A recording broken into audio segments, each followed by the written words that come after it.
Police आया था, छानबीन किया तो कुछ बोला नहीं। तो अभी कुछ दिन पहले नोटिस आया था, तो इसलिए कोर्ट पे वकील से बात हुआ है। तो अभी भी कल परसों आया था नोटिस लेके, तो बात किया है हमने। ये कुछ नहीं है, ये पॉलिटिकल वजह से मेरे पापा के लिए ये साजिश है सब। वैसे ममता बनर्जी की दूसरी लड़ाई दिल्ली में चल रही है, क्योंकि जिसमें चुनाव आयोग के एसआईआर पर सुप्रीम कोर्ट तक लड़ाई छिड़ चुकी है। ममता बनर्जी ने अब मुख्य चुनाव आयुक्त पर महाभियोग लागू करने की तैयारी शुरू कर दी है। अभिषेक बनर्जी कह चुके हैं कि अब महाभियोग लेकर आएंगे सीईसी के खिलाफ।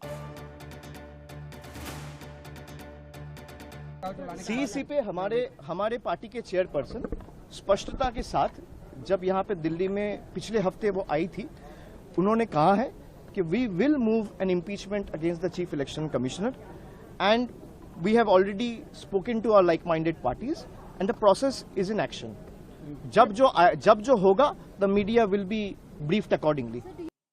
दरअसल ममता बनर्जी ने सुप्रीम कोर्ट में कहा था कि चुनाव आयोग ने 8000 से अधिक केंद्रीय कर्मचारियों को माइक्रो ऑब्जर्वर क्यों तैनात किया है, जो नाम काट और जोड़ रहे हैं। यानी कुल मिलाकर जिस तरीके से एसआईआर की प्रक्रिया पश्चिम बंगाल के भीतर चल रही है, उसको लेकर सीईसी पर और चुनाव आयोग पर सीधे ममता बनर्जी हमला कर रही है। सुप्रीम कोर्ट ने कहा कि बंगाल सरकार ऐसे 8505 अधिकारियों की लिस्ट कोर्ट को सौंप दे, जो जिला निर्वाचन अधिकारी को रिपोर्ट करेंगे।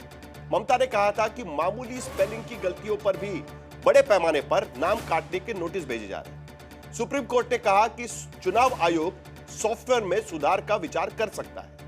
ममता सरकार ने कहा था कि एसआईआर 2 साल की जगह 3 महीने के भीतर क्यों किया जा रहा है, इतनी जल्दबाजी क्या है। सुप्रीम कोर्ट ने कहा कि अंतिम सूची 14 फरवरी से 1 हफ्ते के लिए बढ़ाई जा सकती है। इतना ही नहीं तो कोर्ट ने फॉर्म 7 नष्ट किए जाने और चुनाव अधिकारियों को धमकाने के आरोप पर डीजीपी से, पश्चिम बंगाल के डीजीपी से हलफनामा भी मांग रखा है। तो कुल मिलाकर बंगाल के भीतर दिल्ली और उसके साथ साथ मुर्शिदाबाद में एक अलग अलग लड़ाई चल रही है। दिल्ली के भीतर चल रही लड़ाई एसआईआर के खिलाफ है, जो ममता बनर्जी बनाम केंद्र सरकार या चीफ इलेक्शन कमिश्नर या चुनाव आयोग के मामले में। ईडी और ममता बनर्जी एक अलग लड़ाई दिल्ली के भीतर चल रही है, लेकिन वहां ममता बनर्जी के सामने एक नया चैलेंज इस वक्त खड़ा हो रहा है। एक बाबरी मस्जिद बनाने के जो हुमायूं कबीर वहां पर कह रहे हैं कि हम बाबरी मस्जिद बनाएंगे, उसको लेकर एक नया सिरे से वहां पर राजनीति चल रही है।